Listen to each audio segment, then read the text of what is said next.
Legendary foreign correspondent and author Pepe Escobar writes for the Asia Times, Counterpunch, and a host of other newspapers and magazines. His books include Obama Does Globalistan and Red Zone Blues, a snapshot of Baghdad during the surge. He's been in London, and this morning he came to Double Standards to give us his take on the continuing crisis in Syria and how any explanation leads via the CIA across Asia, Africa, and all the way to a hospital bed in Cuba.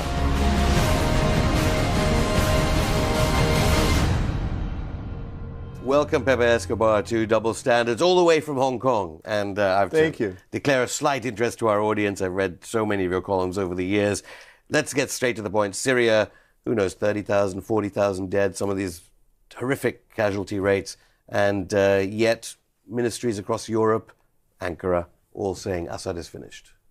Well, they've been saying Assad is finished for 2 years. It's not going to happen. It's not going to happen anytime soon. The business elites in Aleppo and Damascus, they're still behind the regime. There's no significant split in the army and military intelligence security services.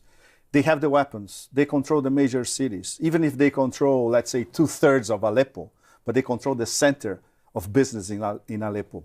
The opposition, or the Free Syrian Army gangs, let's call them this way, they control parts of the suburbs, in fact. So, and most of the population, the civilian population, which is caught in a crossfire. Let's say that 2 years ago, there was, of course it was legitimate, an impulse towards a democratization of Syria. That was legitimate. But after 1 or 2 months of protests, the whole thing was hijacked by foreign powers. We all know them. France, Britain, the US, Turkey, Saudi Arabia, and Qatar. And now, if you talk to Syrians, secular Syrians, let's forget about this Sunni-Shiite divide, because in Syria, this was fabricated by the West. Syrians will tell you, look, we know that we are being manipulated by foreign powers. We don't want a repressive Bashar al-Assad regime anymore. We don't want the Free Syrian Army. We don't want this national coalition. And we don't want these Salafi jihadis financed by Qatar and Saudi Arabia beheading people. Obviously, that's a narrative not heard on any corporate media. But we'll leave that to one side. So William Hague here, the Foreign Secretary here, Hillary Clinton in her dying days, as it were, not the blood clot, but obviously in the last years as Secretary of State. Again and again from Paris, Washington, London, it is the opposite view continually being beamed out. What do you think they're really thinking behind closed doors? Well, this is a proxy war. And the agenda of these 6 major partners in destabilizing Syria, or the Balkanization of Syria, this is something that we could extend, in fact.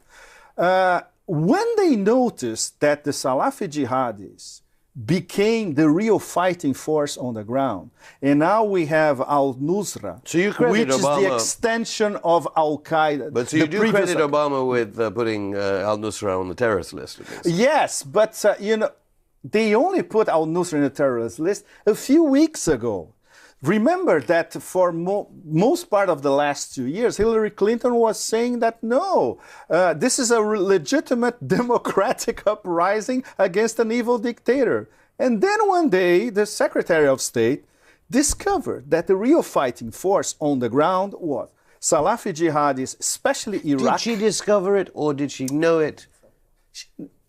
Take discovery. I mean, they have the CIA, the National. They have agencies to study this. Take discovery as the understatement of the century, if you will. But of course, the State Department finally acknowledged the obvious. Everybody knew it, that the people who are actually fighting, especially in northern Syria, in the Turkish-Syrian border, these were Iraqi commanders and not Syrians. And these Iraqi commanders who had fighting experience with the Sunni insurgents or resistance in Iraq 2003, 2005, and also working side by side with al-Qaeda in Iraq. But they were passing their experience to Syrians as well. So nowadays, al-Nusra, they have 5,000 fighters on the ground. All right, but most of them are Syrians and Iraqis. Well, since Afghanistan, surely people at the State Department were saying, you know, let's not have another 9/11. I mean, are you saying they're incompetent or they're involved with these Al-Qaeda-linked organizations? No, not involved. They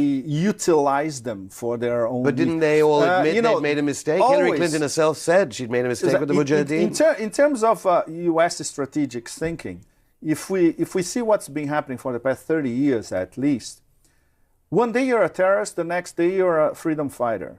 And it's reversible. It depends on your agenda, your localized agenda in a part of the world. Could be AFPAC, could be Central Asia, and the wider Middle East and Southwest Asia. This is exactly what's happening.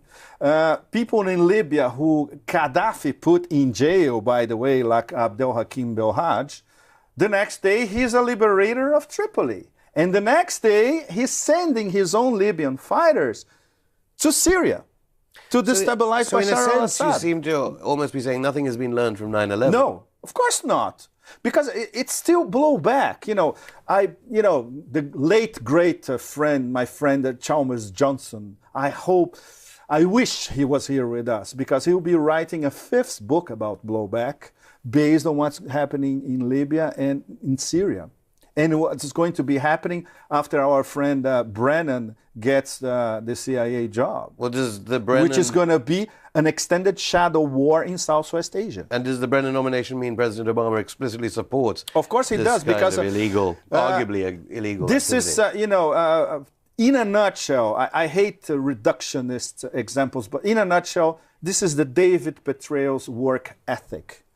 David Petraeus transformed the CIA into a paramilitary army, really hardcore, of very good killers. And this is what the CIA is nowadays, not only in AFPAC, in Yemen, in Somalia, soon all over Central Africa, and now, from now on, in Syria as well.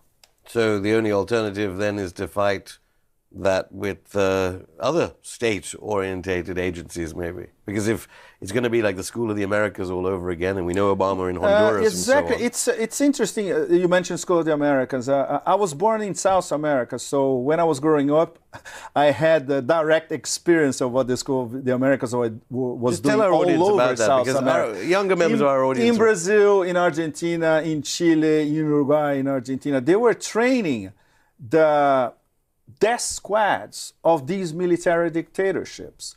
And it was targeted killing, but it was very low tech at the time. Nowadays, you can do it with a commando, or you can do it with drones.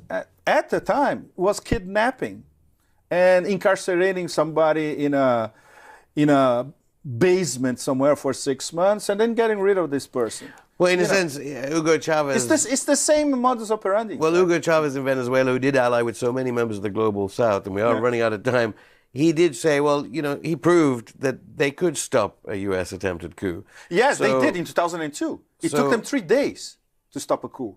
And in fact, if you want to understand Chavez, he's still, whatever happens to him, he still thinks of what happened 10 years ago. The United States directly tried to destabilize democratically elected government in South America, but this time there was no Allende in 1973. This time the people were in the streets and they said, no, this guy is our president, he stays. 3 days later, the coup was done. And still in Washington, they haven't learned the lesson. You're always welcome on this program, on this channel. Thank you very so much for coming on. My pleasure. Thank you.